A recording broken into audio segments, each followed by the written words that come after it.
আল্লাহ এখানে কেউ নাই, আমার আওয়াজ কে শুনবে? আমরা তিনজন ছাড়া তো কেউ নাই। আমি যদি থেকে পাহাড়ে উঠে আযান দেই, আহ্বান করে, কে শুনবে আমার আওয়াজ? তাফসীর এসেছে, তাফসীর ইবনে কাসীর, তাফসীর বাগাবী এসেছে যে আল্লাহ তাআলা বলেন যে আপনি আযান দিন, মানুষের কাছে এই আওয়াজ পৌঁছে দেয় আমার দায়িত্ব। সুবহানাল্লাহ, আল্লাহ তাআলা মানুষের কাছে কাছে আওয়াজ পৌঁছে দিয়েছেন।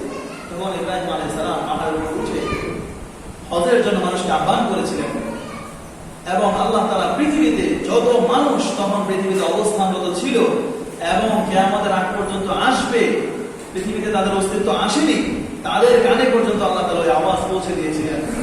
এবং তাফসীরের ভাষা অনুযায়ী তখন যারাই ওই আওয়াজ শুনে লাব্বাইক আল্লাহুম্মা লাব্বাইক বলেছিল যে হে আল্লাহ আমি হাজির, আমি উপস্থিত, আপনার ঘর তাওয়াফের জন্য আমি উপস্থিত, লাব্বাইক বলেছিল, লাব্বাইক আল্লাহুম্মা লাব্বাইক বলেছে, তাদের যারা সাড়া দিয়েছে তাদেরই পৃথিবীতে হজ নসিব হবে। সুবহানাল্লাহ, যে যতবার সাড়া দিয়েছে তার পৃথিবীতে জীবন দশায় ততবার হজ নসিব হবে। সুবহানাল্লাহ, আল্লাহ তাআলা ওই আওয়াজ সবার কানে পৌঁছে দিয়েছেন। এই কথা আল্লাহ তাআলা পরের অংশে বলছেন, ইয়াতুকা রিজালা, বলছেন ইয়াতুকা রিজালা, আপনার নিকট লোকেরা ছুটে আসবে, ওয়া আলা কুল্লি দামির, অত্যন্ত অত্যন্ত অঞ্চল থেকে মানুষ ছুটে ছুটে আপনার কাছে আসবে, বাইতুল্লাহর দিকে আসবে, আপনার আহ্বান শুনে হজ করতে আসবে। ইয়াতিনা মিন কুল্লি ফাজ্জিন আমিক, তারা ছোট বড় বিভিন্ন দলে বিভক্ত হয়ে হজের জন্য আসতে থাকবে। আজকে যাচ্ছে কিনা বলেন? আমাদের দেশ থেকে, পার্শ্ববর্তী দেশ থেকে, বিভিন্ন প্রান্ত থেকে, পশ্চিম থেকে, পূর্ব থেকে, উত্তর থেকে, দক্ষিণ থেকে, পৃথিবীর আনাচে কানাচ থেকে দলে দলে হজ কাফেলা যাচ্ছে কিনা বলেন? ওই ইব্রাহিম আলাইহিস সালামের আওয়াজ আল্লাহ তাআলা পৌঁছে দিয়েছেন, সকলের কর্ণকুহরে আল্লাহ পৌঁছে দিয়েছেন। এটাই আল্লাহ তাআলা বলছেন। সুতরাং ভাই আমার, আমি আপনি হজের নিয়ত করা প্রয়োজন এবং হজের তামান্না দিলে রাখা প্রয়োজন। আমি আপনি হজের দিলে তামান্না রাখা প্রয়োজন, কারণ আমি আপনি যতবার তখন লাব্বাইক আল্লাহুম্মা লাব্বাইক বলতে পেরেছি, ততবার আমার আপনার হজ নসিব হবে। যদি এমন হয় আমার জীবনে হজ নসিব হলো না, আমি হজ না করে দুনিয়া থেকে বিদায় হয়ে গেলাম, তাহলে এটা আমার জন্য বড় একটা আফসোসের বিষয় হয়ে গেল যে আমার হজের তৌফিক আছে, হজ আমার উপর ফরজ, তারপর আমি হজ করলাম না। তার মানে এটা প্রমাণ বহন করে মনে হয় তখন ইব্রাহিম আলাইহিস সালামের সেই ডাকে আমি সাড়া দেই, এই জন্য আজকে আমার জীবনে হজ নসিব হলো না। আল্লাহ তাআলা সবাইকে তাকে মুক্ত করুন, আল্লাহ সবাইকে হজ নসিব করুন, সবাই বলুন আমিন। হজ করলে কি লাভ? দেখুন পরবর্তী আয়াতে আল্লাহ তাআলা বলছেন, এই যে লোকেরা বিভিন্ন জায়গা থেকে কাফেলা হয়ে হয়ে ছোট ছোট দলে ছুটে ছুটে আসবে, হজ করবে, হজ করবে কেন? কি লাভ হবে? আল্লাহ তাআলা পরের আয়াতে বলছেন, লিয়াশহাদু মানাফিআ লাহুম ওয়া ইয়াযকুরু ইসমাল্লাহ। আল্লাহ তাআলা বলছেন লিয়াশহাদু মানাফিআ লাহুম, যেন তারা প্রত্যক্ষ করতে পারে মানাফিআ লাহুম, আল্লাহ তাআলা কি কি নিয়ামত, কি কি উপকার তাদের জন্য রেখেছেন, কি কি উপকার, কি কি নিয়ামত আল্লাহ তাআলা তাদের জন্য রেখেছেন। এখান থেকে উলামায়ে কেরাম বলেন, যে ব্যক্তি দুনিয়াতে হজ করবে, হজের দ্বারা আল্লাহ তাআলা তার সম্পদে বরকত দান করবেন, তার সম্পদ বাড়িয়ে দিবেন। কি করবেন? সম্পদ বাড়িয়ে দিবেন, সম্পদে বরকত দান করবেন। আমরা তো অনেক ভাবে আল্লাহ সবাইকে হেফাজত করেন, অনেকে অনেক অসৎ উপায়েও সম্পদে বরকত আনার চেষ্টা করে, সম্পদ বৃদ্ধি করার চেষ্টা করে, করেন কিনা বলেন? অনেকেই করে। দেখা যায় অসৎ উপায়ে হালাল হারাম মাছ ভেজাল করে না, খাদ্যে ভেজাল, এটাতে ভেজাল, ওটাতে ভেজাল, দুই নাম্বারি, এটা সেটা মিথ্যা বলে বিভিন্ন ভাবে মানুষকে ধোঁকা দিয়ে অধিক প্রফিট, মুনাফার উদ্দেশ্যে এই ধরনের করে থাকে। কেন? যেন সম্পদ বৃদ্ধি পায়। কিন্তু আল্লাহ তাআলা বলেন সম্পদ বৃদ্ধি পাবে কিসে? হজের মাধ্যমে। আরেক হাদিসে প্রিয় নবী সাল্লাল্লাহু আলাইহি ওয়াসাল্লাম বলেছেন যে কেউ যদি তার সম্পদ বৃদ্ধি করতে চায়, সেজন্য আত্মীয়তার বন্ধন রক্ষা করে এবং হজ আদায় করে। সুবহানাল্লাহ। কয়টি মেথড আল্লাহ রাসূল সাল্লাল্লাহু আলাইহি ওয়াসাল্লাম দিয়েছেন? দুইটি মেথড দিয়েছেন হজের জন্য। বলেছেন যে যদি সম্পদ বৃদ্ধির জন্য কয়টি মেথড? দুইটি। যে ব্যক্তি চায় যে তার সম্পদে বরকত আল্লাহ তাআলা দান করুক, তার সম্পদ বৃদ্ধি পায়, সেজন্য তার আত্মীয়দের সাথে সুসম্পর্ক রক্ষা করে, আত্মীয়তার বন্ধন অটুট করে, আর কি করে? হজ পালন করে। আজকে আমরা কি করছি? হজের সম্পদের বরকত পাচ্ছি। কেন? আমরা বিপরীত দিকে হাঁটছি, আল্লাহ আমাদের সবাইকে মুক্ত করুক।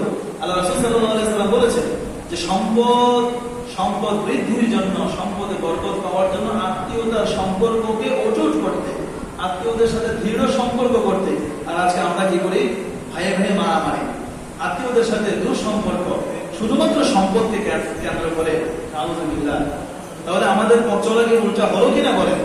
আল্লাহ রাসূল আমাদেরকে পথ দেখালেন এদিকে, যে সম্পদের বরকত চাইলে তোমরা এদিকে হাঁটা ধরো, এই পথে চলো। আমরা শুরু করলাম কি, শয়তানের কথা শুনে সম্পদের বরকতের জন্য হাঁটা শুরু করলাম উল্টো পথে।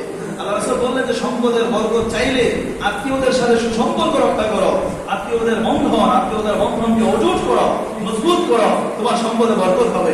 আমরা এটা না করে করলাম যে আত্মীয়দের সাথে ডিভাইডেশন শুরু করে দিলাম, ভাইয়ের সাথে দ্বন্দ্ব, কি নিয়ে, জায়গা জমি নিয়ে, দোকান নিয়ে, আত্মীয়র সাথে, চাচার সাথে, এটা সেটা, আত্মীয়দের সাথে সম্পদ নিয়ে দ্বন্দ্ব।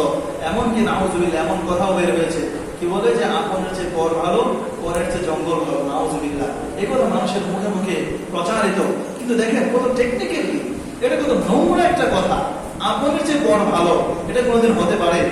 অথচ আমরা বলে বেড়াই, আমাদের সমাজে এই কথা প্রচলিত, বলে আপনের চেয়ে পর ভালো, পরের চেয়ে জঙ্গল ভালো, নাউজুবিল্লাহ। আল্লাহ তাআলা এই ধরনের চিন্তা ভাবনা থেকে আমাদের সবাইকে হেফাজত করুন। সবাই বলুন আমিন।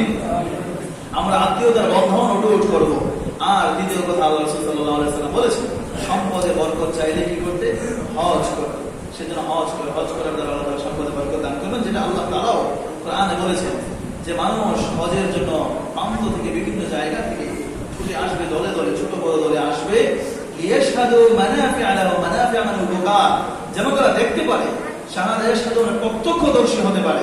একটা হচ্ছে রায়া মানে দেখা, এমনি দেখা, আরেকটা হচ্ছে প্র্যাকটিক্যালি প্রমাণ সহ দেখা, সেটাকে ইয়াশহাদু বলা হয়, সেটাকে শাহিদ ইয়াশহাদু বলা হয়, যেটা প্রমাণ সহ যেন সেটা দেখতে পারে যে হজ করলে আসলেই আল্লাহ তাআলা যে কি উপকার রেখেছে সেটা যেন সে প্র্যাকটিক্যালি দেখতে পারে।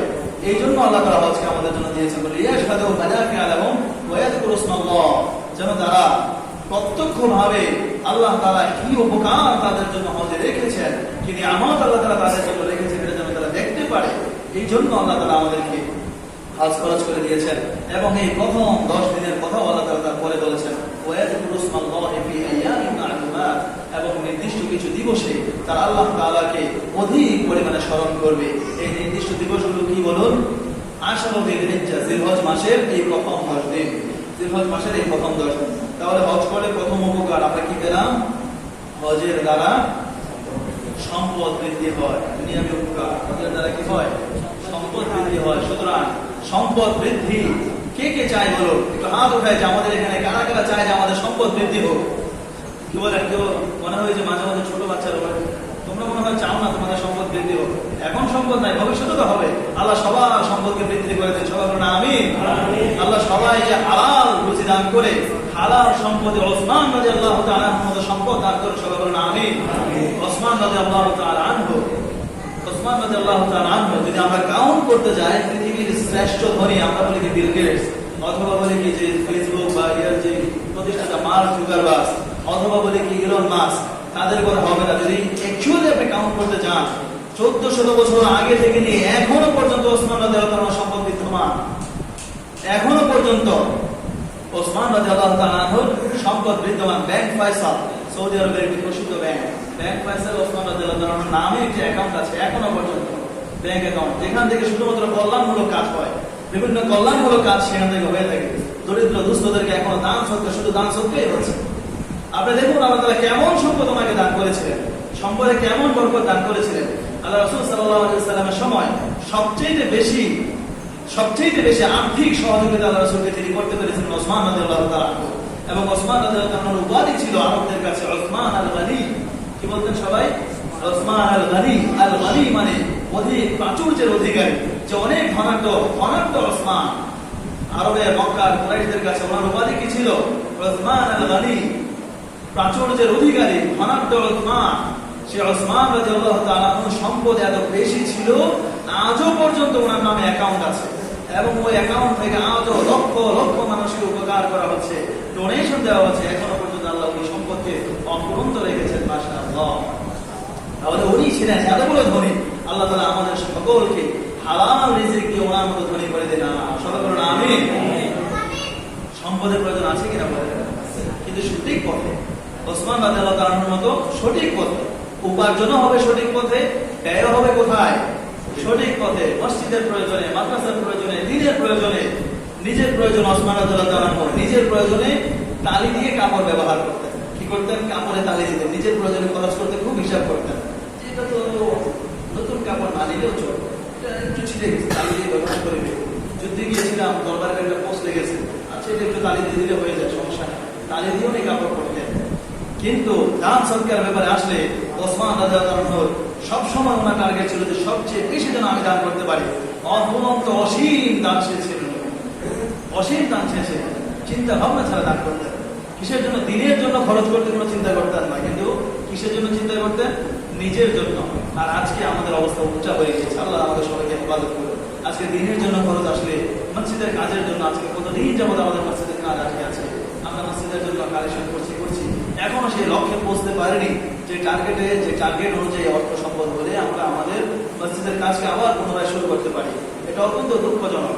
অথচ এই এলাকায় আমরা যারা আছি আমরা সকলেই যদি দানের হাতকে একটু লম্বা করি, সবাই আলহামদুলিল্লাহ, আমি সবার শুকরিয়া আদায় করছি, আপনাদের দানেই আজকে আলহামদুলিল্লাহ আমাদের মসজিদ এত সুন্দর হয়েছে এবং এই পর্যায়ে এসেছে, সবার সহযোগিতা এতটুকু এসেছে যে আলহামদুলিল্লাহ আজকে আমরা সবাই সুন্দর একটি জায়গায় নামাজ পড়তে পারছি, নামাজের ব্যবস্থা হয়েছে এবং সেটা যেন যেন হবে না। মাশাআল্লাহ, টাইলস করা মসজিদ, ফ্যান আছে, সব দিক থেকে আলহামদুলিল্লাহ আধুনিক ফেসিলিটিস আছে, সেভাবে নামাজের ব্যবস্থা পেয়েছি। তবে আমাদের কাজ এখনো সম্পূর্ণ হয়নি।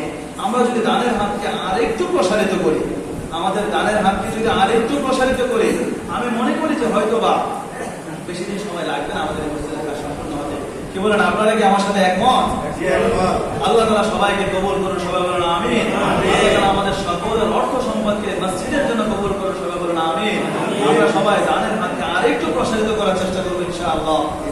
ইনশাআল্লাহ আল্লাহ তাআলা এই উসিলায় আমাদের সম্পদকে বৃদ্ধি করে দিবেন। ওসমান রাদিয়াল্লাহু তাআলা আনহু আমাদেরকে সম্পদ দান করুন, সবাই বলেন আমিন। তারপর ভাই আমার 2 নম্বর হজ করলে কি উপকার? হজের 2 নম্বর উপকার হচ্ছে হাজি যে ব্যক্তি হজ করবে, আল্লাহ তাআলা তার হজকে হজ্জে মাবরুরের কারণে হজ যদি কবুল হয়ে থাকে, কবুল হজের সওয়াব হচ্ছে লাইসা লাহু জাযাউন ইল্লাল্লাহ, যে তার জাযা একমাত্র জাযা হচ্ছে আল্লাহ তাআলা, এবং ওই ব্যক্তি নিষ্পাপ হয়ে পৃথিবীতে ফিরে আসবে। সুবহানাল্লাহ, হজের থেকে হাজি যখন ফিরে আসে তখন সে কি থাকে? নিষ্পাপ হয়ে ফিরে আসে। সুবহানাল্লাহ, মায়ের গর্ভ থেকে যখন সন্তান ভূমিষ্ঠ হলে যেমন নিষ্পাপ থাকে, ঠিক তদ্রূপ নিষ্পাপ ভাবে সে হজের থেকে ফিরে আসে। এই হচ্ছে 2 নম্বর উপকার। আর 3 নম্বর তো আগেই বলেছি যে ইব্রাহিম আলাইহিস সালামের ডাকে যারা সাড়া দিয়েছিল, আহ্বান করার পরে যারা লাব্বাইক আল্লাহুম্মা লাব্বাইক বলেছিলেন, তাদের জন্য হজ তাদের জন্য নসিব হবে। আল্লাহ তাআলা আমাদের সকলকে কবুল এবং মঞ্জুর করুন, সবাই বলেন আমিন। ভাই আমার আসুন এই 10 রজনীর ফজিলত সম্পর্কে আল্লাহ তাআলা কি বলেছেন আমরা শুনি। পবিত্র কোরআন সূরাতুল ফজরের 2 নম্বর আয়াতে আল্লাহ তাআলা বলেছেন ওয়াল ফজর ওয়া লায়ালিন আশ, এই 10 রজনীর শপথ করে আল্লাহ তাআলা বলেছেন জিলহজ মাসের প্রথম দিন থেকে 10তম দিন পর্যন্ত। এই দিন সম্পর্কে আল্লাহ তাআলা শপথ করে আল্লাহ তাআলা বলছেন এই রজনীর শপথ করে আল্লাহ বলেছেন। আল্লাহ তাআলা তখন এই কোনো জিনিসের শপথ করেন যখন সেটা অধিক গুরুত্বপূর্ণ হয়, যখন সেই জিনিসটা অধিক গুরুত্বপূর্ণ, এই গুরুত্ব বোঝানোর জন্য আল্লাহ তাআলা শপথ করেন। এই ব্যাপারে আল্লাহ রাসূল সাল্লাল্লাহু আলাইহি ওয়াসাল্লাম সহিহ হাদিসের মধ্যে মুসনাদে আবি ইয়ালা এবং মুসনাদে বাজ্জারের 1128 নম্বর হাদিস, আর মুসনাদে আবি ইয়ালা 2010 নম্বর হাদিসে জাবির ইবনে আব্দুল্লাহ রাদিয়াল্লাহু তাআলা থেকে বর্ণিত, তিনি বলেন قال رسول الله صلى الله عليه وسلم افضل ايام الدنيا العشر يعني 10 জিলহিজ্জা, দুনিয়ার মধ্যে সর্বশ্রেষ্ঠ দিবস হচ্ছে 10 দিন। দুনিয়ার মধ্যে সর্বশ্রেষ্ঠ দিবস কয় দিন? কোন 10 দিন? উনি বলেন ইয়ানি 10 জিলহিজ্জা, অর্থাৎ জিলহজ মাসের প্রথম 10 দিন। কিরা ওয়ালা মিনহুন্না ফি সাবিলিল্লাহ, সাহাবায়ে কেরাম রাদিয়াল্লাহু তাআলা থেকে আল্লাহ রাসূলকে প্রশ্ন করা হলো, ইয়া রাসূলুল্লাহ, এই 10 দিনের আমল কি এতই বেশি গুরুত্বপূর্ণ যে আল্লাহর পথে নিজের জান মাল দিয়ে জিহাদ করার চেয়েও বেশি কি গুরুত্বপূর্ণ? ওয়ালা, আল্লাহ রাসূল সাল্লাল্লাহু আলাইহি ওয়াসাল্লাম বলেন, ওয়ালা মিনহুন্না ফি সাবিলিল্লাহ, এই 10 দিনে ইবাদত করা এত বেশি গুরুত্বপূর্ণ যে আল্লাহর রাস্তায় জিহাদ করাও এই পরিমাণ না। সুবহানাল্লাহ, দেখুন আল্লাহর পথে আল্লাহর দ্বীনকে বুলন্দ করতে নিজের তাজা রক্ত ঢেলে দিয়ে আল্লাহর দ্বীনকে প্রতিষ্ঠা করা, তারপর নিজের জান বিলীন করে দেওয়া, বলছে এই আমলও এই 10 দিনের আমলের সমান না। সুবহানাল্লাহ, এই 10 দিনের আমলকে আল্লাহ তাআলা রাসূল সাল্লাল্লাহু আলাইহি ওয়াসাল্লাম এত বেশি গুরুত্বপূর্ণ বলেছেন। তবে ইল্লা উফিরা ওয়াজহুহু বিতুরাব, তবে যে ব্যক্তি জিহাদের উদ্দেশ্যে বের হয়েছে, আল্লাহর দ্বীন প্রতিষ্ঠার উদ্দেশ্যে কাফেরদের বিরুদ্ধে যুদ্ধে বের হয়েছে এবং সেখানে শহীদ হয়েছে, সেই ব্যক্তি এই 10 দিন যারা ইবাদত করবে তাদের যুক্ত।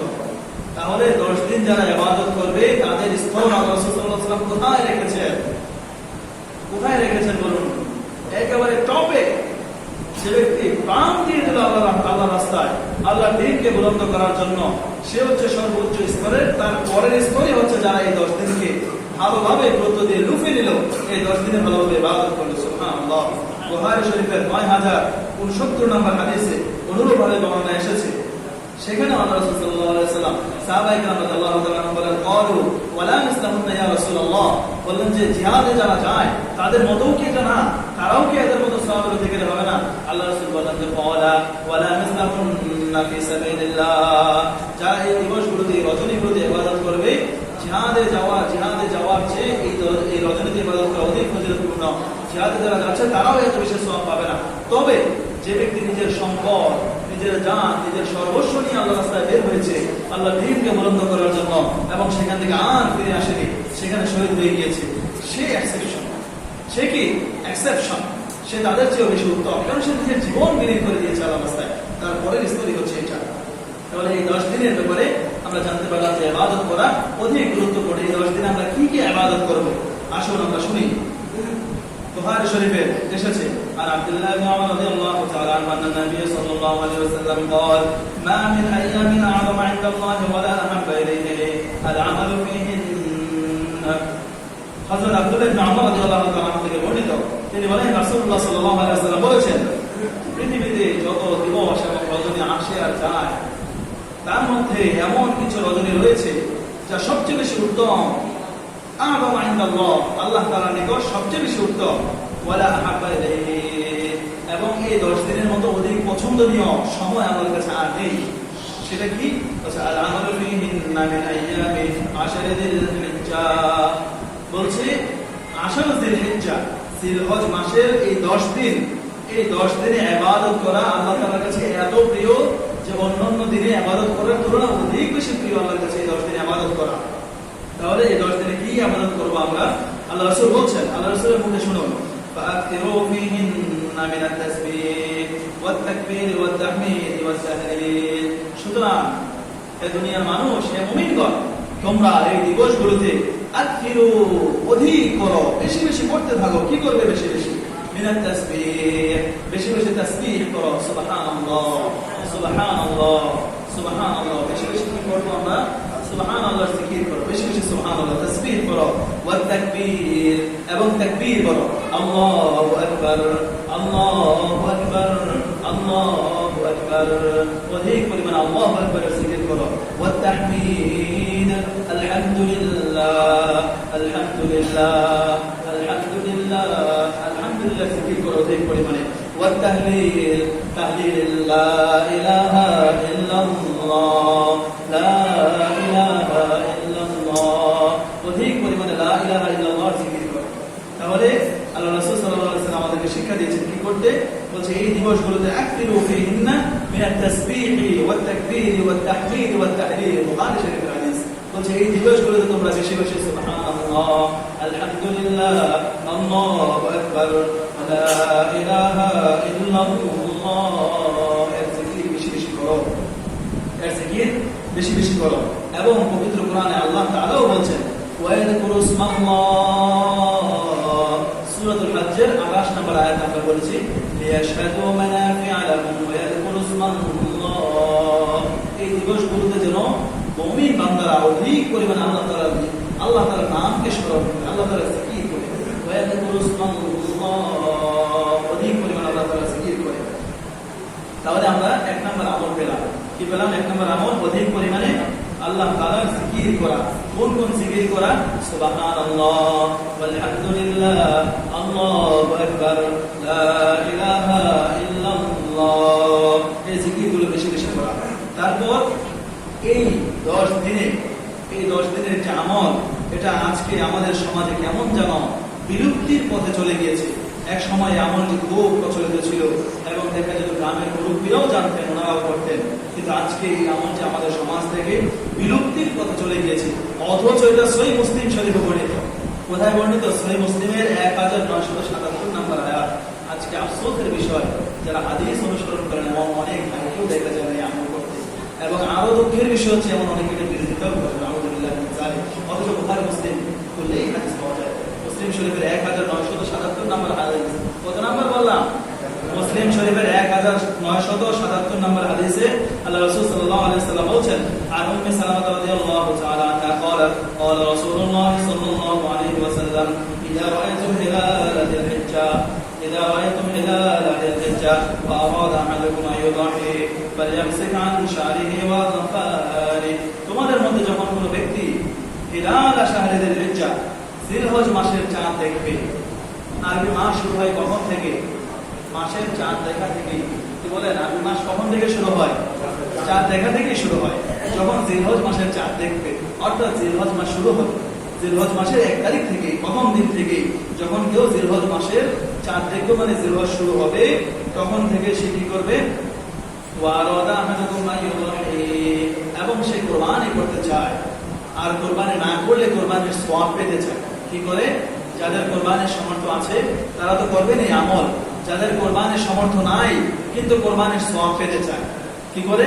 কোরবানির সামর্থ্য নাই কিন্তু কোরবানির সওয়াব পেতে চায়, তারা কি করবে?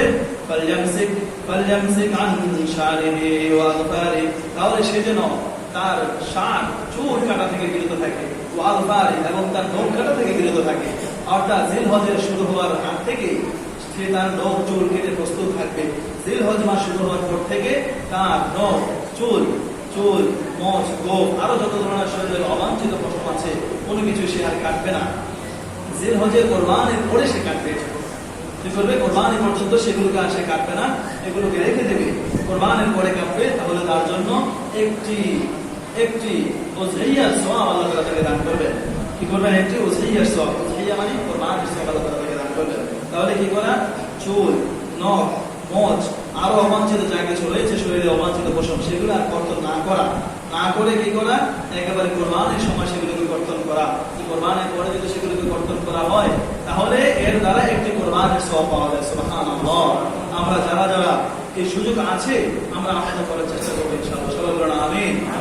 আমি আপনাদের কাছ থেকে 2 মিনিট সময় একটু চেয়ে নিচ্ছি। আচ্ছা ঠিক আছে, একটু আমলগুলো বলে ফেল, যেহেতু এই দিবস আমরা আর পাবো না। আল্লাহ যদি হায়াতে বাঁচিয়ে থেকে আবার 1 বছর পরে আসবে। এবং হাদিসটি বর্ণিত হয়েছে সহিহ মুসলিমের 1977 নম্বর হাদিস। তারপর আল্লাহ রাসূল সাল্লাল্লাহু আলাইহি ওয়াসাল্লাম হাদিস, এই দিবসগুলোতে, এই 9 দিনে রোজার এই কোরবানির দিনের আগ পর্যন্ত, জিলহজ মাসের 10 তারিখের আগ পর্যন্ত, অর্থাৎ 9 তারিখ পর্যন্ত রোজা রাখা। এই দিবসে রোজা রাখার ব্যাপারে মুসনাদে আহমদের 22,234 নম্বর হাদিস। মুসনাদে আহমদের কত নম্বর হাদিস?